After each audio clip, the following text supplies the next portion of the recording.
जय श्री कृष्ण। राधे राधे। भगतजनों, आज हम सब श्रीमद् भगवत गीता के 17वें और 18वें अध्याय का महात्म्य सुनेंगे। सर्वप्रथम भगवान का सुमरण करते हुए सब बोलिए, ओम श्री राधा कृष्णाभ्याम नमो नमः। भगवान शंकर माता पार्वती की जय। श्री लक्ष्मी नारायण भगवान की जय। यह कथा आप सब पद्म पुराण से सुन रहे हैं। भगवान शंकर माता पार्वती से कहते हैं, हे देवी पार्वती, अब तुम 17वें अध्याय की अनंत महिमा का श्रवण करो। राजा खड़गबाहु के पुत्र का दुशासन नामक एक नौकर था। वह बड़ी खोटी बुद्धि का मनुष्य था। एक बार वह मांडलिक राजकुमारों के साथ में बहुत धन की बाजी लगाकर हाथी पर चढ़ा और कुछ ही कदम आगे जाने पर लोगों के मना करने पर भी वह मूढ़ हाथी के प्रति जोर जोर से कठोर शब्द करने लगा। उसकी आवाज को सुनकर हाथी क्रोध से अंधा हो गया और दुशासन पैर फिसल जाने के कारण पृथ्वी पर गिर पड़ा। दुशासन को गिरकर कुछ कुछ उच्च श्वास लेते हुए देखकर काल के समान निरंकुश हाथी ने क्रोध में भरकर उसे ऊपर की ओर फेंक दिया। ऊपर से गिरते ही उसके प्राण निकल गए। इस प्रकार कालवश मृत्यु को प्राप्त होने के बाद उसे हाथी की ही योनि मिली और सिंघल द्वीप के महाराज के यहाँ उसने अपना बहुत समय व्यतीत किया। सिंघल द्वीप के राजा की महाराज खड़गबाहु से बड़ी मैत्री थी, अतः उन्होंने इस जल के मार्ग से उस हाथी को मित्र की प्रसन्नता के लिए भेज दिया। एक दिन राजा ने श्लोक की समस्या पूर्ति होने से संतुष्ट होकर किसी कवि को पुरस्कार रूप में वह हाथी दे दिया और उन्होंने 100 स्वर्ण मुद्राएं लेकर उसे मालव नरेश के हाथ बेच दिया। कुछ काल व्यतीत होने पर वह हाथी यत्नपूर्वक पालित होने पर भी असाध्य ज्वर से ग्रसित होकर मरणासन हो गया। हाथीवानों ने जब उसे ऐसी शोचनीय अवस्था में पड़ा हुआ देखा तो राजा के पास जाकर हाथी के हित के लिए शीघ्र ही सारा हाल कह सुनाया। और हाथीवानों ने कहा कि हे महाराज, आपका हाथी अस्वस्थ जान पड़ता है। उसका खाना पीना और सोना सब छूट गया है। हमारी समझ में नहीं आता कि इसका क्या कारण है। हाथीवानों का बताया हुआ यह समाचार सुनकर राजा ने हाथी के रोग को पहचानने वाले चिकित्सा कुशल मंत्रियों के साथ उस स्थान पर पदार्पण किया जहां पर हाथी ज्वरग्रस्त होकर पड़ा था। राजा को देखते ही उसने ज्वर जनित वेदना को भूलकर संसार को आश्चर्य में डालने वाले वाणी में कहा, संपूर्ण शास्त्रों के ज्ञाता, राजनीति के समुद्र, शत्रु समुदाय को परास्त करने वाले तथा भगवान विष्णु के चरणों में अनुराग रखने वाले महाराज, इन औषधों से क्या लेना है? वेदों से भी कुछ लाभ होने वाला नहीं है। दान और जप से भी क्या सिद्ध होगा? आप कृपा करके गीता के 17वें अध्याय का पाठ करने वाले किसी ब्राह्मण को बुलवाइए। हाथी के इस कथन के अनुसार राजा ने सब कुछ वैसा ही किया। तदंतर गीता पाठ करने वाले ब्राह्मण ने जब उत्तम जल को अभिमंत्रित करके उसके ऊपर डाला तो दुशासन गजयोनि का परित्याग करके मुक्त हो गया। राजा ने दुशासन को दिव्य विमान पर आरूढ़ एवं इंद्र के समान तेजस्वी देखकर उससे पूछा कि तुम्हारी पूर्व जन्मों में क्या जाति थी, क्या स्वरूप था तुम्हारा, तुम कैसा आचरण करते थे और किस कर्म से तुम यह हाथी की योनि होकर आए थे, ये सारी बातें मुझे बताओ। राजा के इस प्रकार पूछने पर संकट से छूट जाने वाले दुशासन ने विमान पर बैठे बैठे स्थिरता के साथ अपना यथावत समाचार कह सुनाया। तत्पश्चात नरश्रेष्ठ मालव नरेश ने गीता के 17वें अध्याय का जप करना आरंभ किया। इससे थोड़े ही समय में उन राजन की मुक्ति हो गई। श्री पार्वती जी ने कहा कि हे भगवान, आपने 17वें महात्म्य का अध्याय मुझे बतलाया, अब आप 18वें अध्याय का महात्म्य का वर्णन कीजिए। तब भगवान शंकर बोले, हे गिरिनंदिनी, चिन्मय आनंद की धारा बहाने वाले 18वें अध्याय के पावन महात्म्य को, जो वेदों से भी अति उत्तम है, तुम श्रवण करो। यह संपूर्ण शास्त्रों का सर्वस्व, कानों में पड़ा हुआ रसायन के समान तथा संसार के यातना जाल को छिन्न भिन्न करने वाला है। सिद्ध पुरुषों के लिए यह परम रहस्य की वस्तु है। इसमें अविद्या का नाश करने की पूर्ण क्षमता है। यह भगवान विष्णु की चेतना तथा सर्वश्रेष्ठ परम पद है।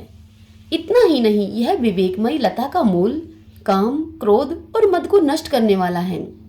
इंद्र आदि देवताओं के चित्त का विश्राम मंदिर है तथा सनक सनंदन आदि महायोगियों का मनोरंजन करने वाला है। इसके पाठ मात्र से यमदूतों की गर्जना बंद हो जाती है। हे पार्वती, इससे बढ़कर कोई ऐसा रहस्य या उपदेश नहीं है जो संतप्त मानवों के त्रिविध ताप को हरने वाला और बड़े बड़े पातकों का नाश करने वाला हो। 18वें अध्याय का लोकोत्तर महात्म्य है। इसके संबंध में जो पवित्र उपाख्यान है उसे तुम भक्ति पूर्वक सुनो। उसके श्रवण मात्र से जीव समस्त पापों से मुक्त हो जाता है। मेरुगिरी शिखर पर अमरावती नाम वाली एक रमणीय पुरी है।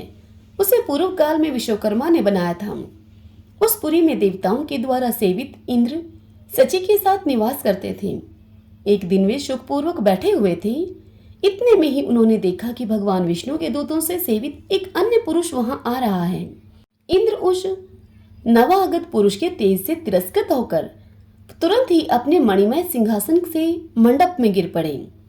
तब इंद्र के सेवकों ने देवलोक के साम्राज्य का मुकुट इस नूतन इंद्र के मस्तक पर रख दिया। फिर तो दिव्य गीत गाती हुई देवांगनाओं के साथ सब देवता उनकी आरती उतारने लगे।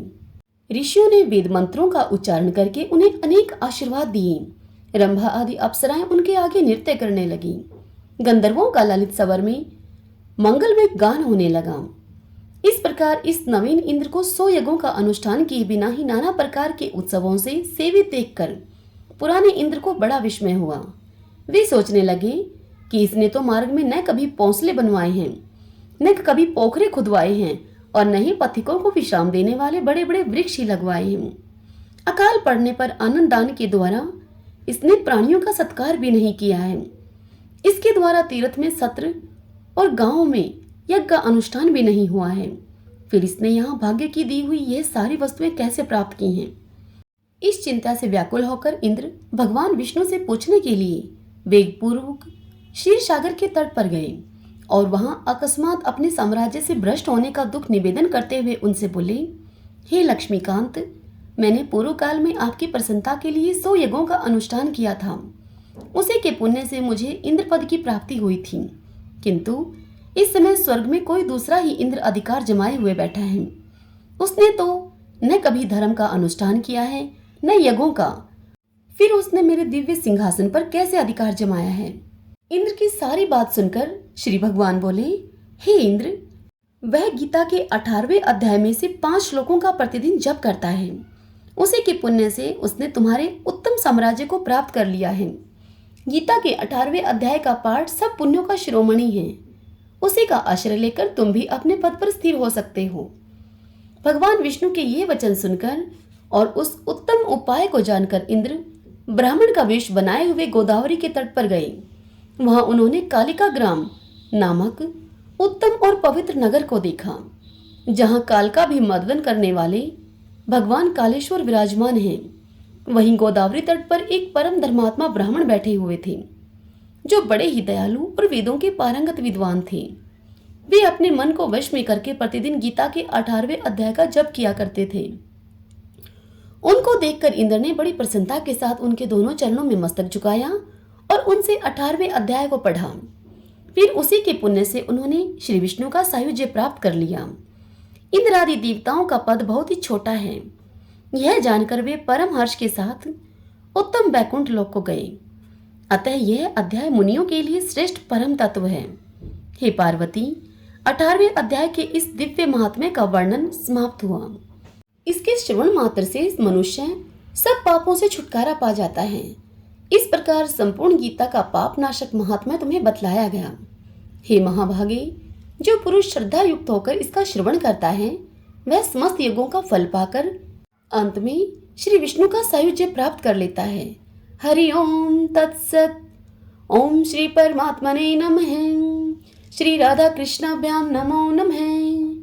भगवान शंकर माता पार्वती की जय। श्री लक्ष्मी नारायण भगवान की जय। भगतजनों, यह श्रीमद् भगवद गीता के 18 अध्यायों का महात्म्य मैंने आपको सब सुना दिया है। यदि मुझसे जाने अनजाने कोई भूल चूक हुई हो तो मुझे क्षमा कीजिएगा, और यदि आपको पसंद आए हो तो वीडियो को आप लाइक कीजिएगा। जय श्री कृष्णा। राधे राधे।